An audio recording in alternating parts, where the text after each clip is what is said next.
వినోద్ నాకు సోదర సమానుడు. ఎప్పటి నుంచో నాకు బాగా తెలుసు. యాక్టింగ్ చేస్తూనే సినిమాల్లో యాక్టింగ్ నేర్చుకోవాలి అనుకునేటటువంటి మీలాంటి ఔత్సాహికమైనటువంటి నటీనటులకు కోచింగ్ ఇవ్వాలి అని ఒక గొప్ప తలంపుతో ఈ అకాడమీ స్టార్ట్ చేశారు. స్టార్ట్ చేసిన మొదటి సంవత్సరం నుంచి ఇప్పటి వరకు సక్సెస్ఫుల్ గా ఈ ఇన్స్టిట్యూట్ రన్ చేయటమే కాకుండా ఇండస్ట్రీలో కొత్తగా సినిమాలు తీయాలనుకునే ఎంతో మంది డైరెక్టర్లు, ప్రొడ్యూసర్లు పోయి బెతంలాడి వాళ్ళతో ఇంటరాక్షన్ ఏర్పాటు చేసుకుని ఇక్కడికి తీసుకొచ్చి ఇక్కడ ఆడిషన్స్ పెట్టి మీలాంటి ఔత్సాహికులైన నటీనటులకు సినిమాల్లో, సీరియల్స్, వెబ్ సిరీస్ లో అవకాశాన్ని కల్పించడం అనేది చాలా గొప్ప విషయం. ఎందుకంటే ఏ ఇన్స్టిట్యూట్ అయినా కోచింగ్ ఇచ్చి వదిలేస్తారు, మీ ప్రయత్నం మీరు చేసుకోండి అని. కానీ అది అలా కాకుండా ఈరోజు కూడా ఒక రమేష్ గారని నాకు తెలిసిన ఒక మిత్రుడిని ఇక్కడికి తెచ్చి వాళ్ళు చేయబోయే సినిమాలో మా స్టూడెంట్స్ ఉండాలి అనే ఒక సంకల్పంతో ఈరోజు ఇక్కడ ఆడిషన్ ఏర్పాటు చేసి నాకు చెప్తే నేను ఎప్పుడో రావాల్సింది. ఇలా ఈ సందర్భంగా రావడం చాలా ఆనందం, చాలా సంతోషం, వినోద సంతోషం ఉందండి మీరు రావడం. సో ఎవరైనా ఏ స్టార్ హీరో కొడుకులైనా ఇండస్ట్రీలో ఇంట్రడ్యూస్ చేయడానికి మాత్రమే ఉపయోగపడుతుంది ఆ బ్యాక్గ్రౌండ్ ఎవరికైనా. ఆ తర్వాత స్వతహాగా యాక్టింగ్ స్కిల్స్ ఉంటేనే ఇండస్ట్రీలో నిలదొక్కుకోవడము, ఇండస్ట్రీలో రన్ అవ్వడం జరుగుతుంది. ఆ ఎంట్రీ కోసం మాత్రమే బ్యాక్గ్రౌండ్ ఉపయోగపడుతుంది. కాబట్టి బ్యాక్గ్రౌండ్ ఉన్నంత మాత్రాన యాక్టింగ్ స్కిల్స్ లేకుండా ఎవరు ఇక్కడ సక్సెస్ అవ్వరు, సక్సెస్ అయినా ఉండలేరు. కాబట్టి మనం మీద మనకి నమ్మకంతో మనం ఇలాంటి ఇన్స్టిట్యూట్లో యాక్టింగ్ నేర్చుకొని చాలా కష్టపడితే కానీ ఆర్టిస్ట్గా ఇప్పుడు వినోద్కి అవకాశం ఉన్న కొంతమందిని ఇక్కడికి తీసుకురాగలరు, ఇక్కడ పెట్టి చెప్పి మిమ్మల్ని ఆడిషన్ చేసి చూపించగలరు. అంతవరకే ఆయన చేయగలరు. అది కూడా చాలా ఎక్కువ ఇప్పుడున్న పరిస్థితుల్లో. సో అక్కడి నుంచి గెట్టిన్ అయ్యి ఇండస్ట్రీలో, సినిమాల్లో కానీ, వెబ్ సిరీస్లో కానీ, సీరియల్స్ కానీ ఎక్కడైనా సక్సెస్ అవ్వాలనేది మన వర్క్ మీద డిపెండ్ అయి ఉంటుంది. ఎందుకంటే ఇది ఎందుకు చెప్తున్నానంటే, ముఖ్యంగా మీరు ఇన్స్టిట్యూట్లో కోచింగ్ తీసుకోగానే ఆర్టిస్టులు అయిపోతాం, మనం బాగున్నాము, ఫిజిక్ బాగుంది, డబ్బులు ఉన్నాయి కాబట్టి మనం యాక్టర్గా సక్సెస్ అవుతాము అనేది మనసు నుంచి తీసేయండి. ఇది చాలా కష్టమైన పని. ఇది మీకు ఇక్కడ బేసిక్గా కెమెరా సెన్స్ తెలియడం కోసం, కెమెరా ముందు డైలాగ్ ఎలా చెప్పాలి, ఎలా చెబితే మనం ఎలా ఉంటాము అనేది బేసిక్ థింగ్స్ నేర్చుకోవడానికి మాత్రమే ఇది ఉపయోగపడుతుంది. ఆ తర్వాత ప్రాక్టికల్గానే చేస్తేనే యాక్టింగ్ తెలుస్తుంది. ప్రాక్టికల్ గా కష్టపడితేనే మీకు వర్త్ ఏంటనేది తెలిసిన తర్వాతనే సక్సెస్ వస్తుంది. ఎందుకు చెప్తున్నాను ఇదంతా? నేను 1998 సెప్టెంబర్ 13వ తేదీన, అంటే 25 సంవత్సరాల క్రితం నేను మొదటి సినిమా చేశాను, సీతారామరాజు అనే సినిమా. నేను మొదటి సినిమా చేయడానికి హైదరాబాద్ వచ్చినప్పుడు నాకు హైదరాబాద్ లో దిల్సుఖ్ నగర్ బస్ స్టాండ్ తప్ప ఏం లేదు. ఆ రోజుల్లో ఒక ఇన్స్టిట్యూట్స్ లేవు. ఇక్కడ మధు ఫిలిమ్స్ ఒకటి ఉండింది అప్పుడు కోచింగ్ తీసుకోవాలంటే. అది చాలా ఎక్స్పెన్సివ్ ఉండింది అప్పుడు ఫుల్ టైం కోర్సుకి 1,25,000 కడితే గానీ అక్కడ ఎంట్రీ లేదు.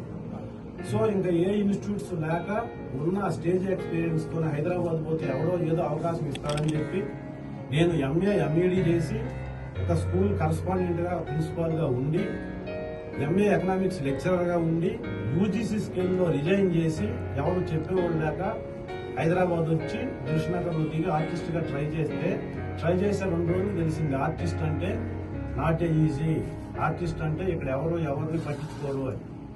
ఆ తర్వాత మళ్ళా ప్రసాదరావులో 1300కి మళ్ళా ఒక నార్మల్ జాబ్ లో జాయిన్ అయ్యి, నా స్కూల్లో నేను 92లో 75,000 శాలరీస్ ఇచ్చేవాడు నా దగ్గర పనిచేసి 14 మంది స్టాఫ్ కి. మళ్ళీ అగైన్ 1380 రూపాయలకు ప్రసాదరావులో ఇప్పుడు ఫేమస్ విలన్ నాగినేడి గారు అని, మర్యాద రామంలో విలన్ గా చేసే నాగినేడి గారు ప్రసాదరావుకి అప్పుడు ఎండి. ఆయన దగ్గర చాలా సింపుల్ గా, చాలా ఒక ఆఫీస్ బాయ్ లాంటి ఒక మేనేజర్ స్థాయిలో ఉన్న ఒక ల్యాబ్ లో 1380 రూపాయలకు జాయిన్ అయ్యి 3 years అక్కడ పనిచేసిన తర్వాత నాకున్న స్టేజ్ ఎక్స్పీరియన్స్ తోటి, నాకున్న సర్కిల్ తోటి వైవిఎస్ చౌదరి గారు సీతారామరాజు అనే సినిమాలో అవకాశం ఇస్తే, ఆ సినిమా చేసే రోజు అంటే 1998 సెప్టెంబర్ 13వ తేదీన ల్యాబ్ కి రిజైన్ చేసి మొదటి రోజు లీ ప్యాలెస్ లో నేను నాగార్జున గారితో కలిసి ఫస్ట్ షాట్ యాక్ట్ చేశాను. ఇప్పుడు 25 సంవత్సరాలు యాక్ట్ చేశాను. 2001లో నువ్వు నేను ఒక్కడు చేసిన తర్వాత నువ్వు నేనులో యాడ్ ఒకటి ఉదయకిరణ్కి నాకు మధ్యలో ఉండే ఒక షార్ట్ యాడ్ వస్తే, ఆ యాడ్ చూసి దిల్ సినిమా ఆడిషన్ పిలిస్తే, దిల్ సినిమా ఇలాగే ఆడిషన్ చేసిన తర్వాత 2 years కి సినిమా స్టార్ట్ అయితే 2 years తర్వాత నన్ను ఒక క్యారెక్టర్ కి పిలిస్తే ఆ క్యారెక్టర్ల పెర్ఫార్మెన్స్ చూసి 4 రోజులు ఉన్న క్యారెక్టర్ 23 రోజులు అయిన తర్వాత ఆ సినిమా సూపర్ హిట్ అయితే, ఆ క్యారెక్టర్ బాగా వస్తే, ఆ తర్వాత 2003 మార్చి 17వ తేదీ రిలీజ్ అయినటువంటి దిల్ సినిమా తర్వాత దిల్ రమేష్ గా మారిపోయాను నేను. అది నా 49వ సినిమా. ఇప్పుడు 237వ సినిమా పుష్ప 2లో యాక్ట్ చేస్తూ వినోద్ గారు, మా రమేష్ గారు పిలిస్తే ఇక్కడికి వచ్చారు. Acting means nothing but common sense. Acting కి అబ్జర్వేషన్ చెప్పాలంటే, యాక్టింగ్ అంటే కామన్ గా మనకి కామన్ సెన్స్ ఉంటే యాక్టింగ్ వచ్చేస్తుంది ఎవరికైనా. యాక్టింగ్ చేయటం, యాక్టింగ్ రావడం పెద్ద కష్టం కాదు. ఇలాంటి ఇన్స్టిట్యూట్స్ లో నేర్చుకున్న తర్వాత ఒకసారి ఇండస్ట్రీకి ఎంటర్ అయిన తర్వాత మనం ఎలా ఉండాలి, క్యారెక్టర్ ఎలా ఉండాలి, కాండక్ట్ ఎలా ఉండాలి, డెడికేషన్ ఎలా ఉండాలి, సిన్సియారిటీ ఎలా ఉండాలి, టైం సెన్స్ ఎలా ఉండాలి అనేదే ఇక్కడ చాలా ఇంపార్టెంట్. ఇప్పుడు నాకు ఇచ్చిన క్యారెక్టర్ ఏజ్ కరెక్ట్ గా ఉంటే మీకు ఇచ్చినా మీరు చేస్తారు, వినోద్ గారికి ఇచ్చినా చేస్తారు. దారిని పోయే ఎవరినైనా తెచ్చి ఇక్కడ పెట్టి మీరు ఈ డైలాగ్ ఇలా చెప్పండి అంటే అతనికి వచ్చినట్టు చెప్తారు ఎవరైనా. అక్కడ నిలబడే ఆ క్యారెక్టర్ తెచ్చుకోవడం అనేది ఇక్కడ టైం. ఇండస్ట్రీలో టైం కలిసి రావాలనేది ఎవరు ఎప్పుడు ఎక్కడ ఇండస్ట్రీలో గొప్ప కాదు. క్యారెక్టర్ వచ్చి క్యారెక్టర్ చేసి ఆ క్యారెక్టర్ ని సక్సెస్ఫుల్ గా సినిమా హిట్ అయితే వాడు అక్కడి నుంచి ఆర్టిస్ట్. ఎప్పుడు వచ్చామనేది కాదు, బుల్లెట్ దిగిందా లేదు ఇంపార్టెంట్. అదే ఇక్కడ 25 ఏళ్ళు, 30 ఏళ్ళు, 10 ఏళ్ళు, 5 ఏళ్ళు కానే కాదు. 1 సంవత్సరం వచ్చి సూపర్ స్టార్ అయిన వాళ్ళు ఉంటారు. 30 సంవత్సరాలుగా అసలు ఇండస్ట్రీలో ఎదురున్న జనాలకు ఐడెంటిటీ అయ్యే క్యారెక్టర్ చేయని వాళ్ళు కూడా చాలా మంది ఉన్నారు. అదంతా ఫేట్ అనేది ఒక పక్కన అయితే, టైం రావాలనేది ఒక పక్కన అయితే, టైం రావడానికి మనం కష్టపడేదే చాలా ఇంపార్టెంట్. ఇచ్చిన తర్వాత డైలాగ్ ఎలాగైనా చెప్పవచ్చు. ఇప్పుడు మేమిద్దరం కలిసి యాత్ర చేశాం. యాత్ర కలిసి చేయలేదు, కానీ ఆ సినిమా ఇద్దరం ఉన్నాం. ఆ సినిమాలో నేను మమ్ముట్టి గారితో ఒక త్రూఅవుట్ క్యారెక్టర్ 43 days కొండారెడ్డి అని మమ్ముట్టితో రావు రమేష్ గారు నేను కంటిన్యూ ఉంటాం. రావు రమేష్ గారు కేవీపీ క్యారెక్టర్, అది కొండారెడ్డి అని ఒక క్యారెక్టర్. దాంట్లో ఫస్ట్ డే సారథి స్టూడియోలో హౌసింగ్ లో ఫస్ట్ డే నేను మమ్ముట్టి గారిని చూద్దామని, మమ్ముట్టి గారిని చూడాలి అనే కాన్సెప్ట్ వెళ్తే డ్రెస్ వేసి నిలబెడితే మమ్ముట్టి గారు వచ్చి కూర్చుంటే ఆయనే చూస్తున్నారు. ఎందుకంటే 7 సార్లు నేషనల్ అవార్డు తీసుకున్న ఒక ఇండియాలో ఫస్ట్ టైం లెజెండరీ యాక్టర్ ఆయన ఫస్ట్ టైం చూస్తున్నా. అలాగే 7 సార్లు నేషనల్ అవార్డు తీసుకున్నారంటే ఏంటి ఆయన చూస్తుంటే డైరెక్టర్ గారు వచ్చి డైలాగ్ చెప్పి ఫస్ట్ షాట్ లో ఫస్ట్ డైలాగ్ నాదే. ఫస్ట్ డే మమ్ముట్టి గారు ఆ డైలాగ్ ఏంటంటే,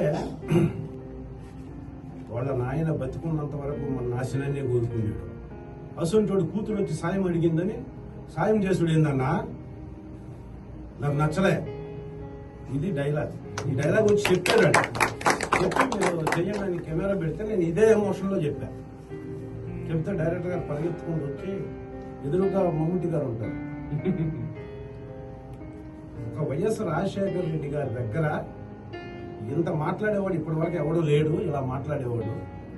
ఈ డైలాగ్ ఇలా చెప్పకూడదు, ఆయన్ని నొప్పించకుండా చాలా సాఫ్ట్ గా, నాకు మాత్రమే నచ్చలేదు అది, మీరు చెప్పింది నాకు నచ్చలేదు అనేది కన్విన్సింగ్ గా చెప్పాలి. ఇంత ఎమోషన్ గా చెబితే వైఎస్ రాజశేఖర రెడ్డి చంపేస్తాడు మనిషిని. వన్ మోర్ అన్నాడు.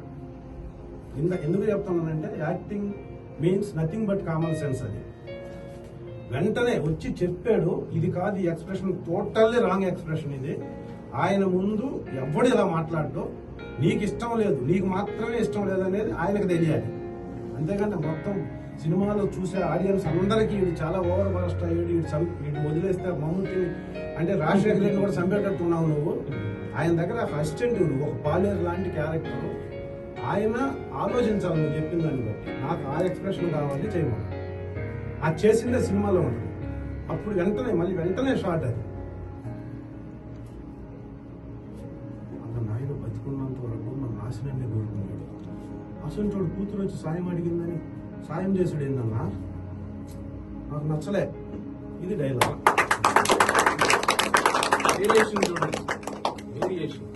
ఇది ఓకే షార్ట్. నెక్స్ట్ ఫస్ట్ది రాంగ్ అయింది, రాంగ్ ఎక్స్ప్రెషన్తో. ఇప్పుడు మీకైనా ఇక్కడ చెప్పినప్పుడు వీళ్ళు విన్నది ఓకే అయిపోద్ది. కానీ సీన్ చెప్పేటప్పుడు, సీన్ లో ఒక డైరెక్టర్ మీకు యాక్టింగ్ చెప్పేటప్పుడు మీరు చేయండి ఇది డైలాగ్ అంటారు. ఆ డైలాగ్ మనకు వచ్చింది, మనం ఒక ఎమోషన్ ఏదో ఫీల్ అయ్యి చేస్తాం. చేసిన తర్వాత డెఫినెట్ గా అది ఓకే కాకపోతే రెండో టేక్ లో కరెక్షన్ చెప్తారు. ఆ కరెక్షన్ ని డైజెస్ట్ చేసుకొని అది చెప్పటమే యాక్టింగ్. ఎవరు ఏ డైరెక్టర్ అయినా, ఏ ప్రకాష్ రాజ్ గారికైనా ఫస్ట్ డైలాగ్ చెప్పినప్పుడు ఆయన ఒక ఎమోషన్ లో చెప్తాడు, ఈ ఎమోషన్ సరిపోవట్లేదు, లేకపోతే చాలా ఎక్కువైంది, తగ్గించండి, లేకపోతే బాగా తగ్గింది, కొంచెం పెంచండి అని కామన్ గా ప్రతి డైరెక్టర్ ప్రతి సీన్ లో ప్రతి ఆర్టిస్ట్ కి చెప్తారు. అది అర్థం చేసుకోకపోతే టేట్లు ఎక్కువైపోతే వాళ్ళు ఆర్టిస్ట్ గా సక్సెస్ కాలేదు. ఆ కామన్ సెన్స్ పెట్టుకొని డైరెక్టర్ చెప్పింది అర్థం చేసుకుంటేనే ఆర్టిస్ట్ సక్సెస్ అవుతాడు.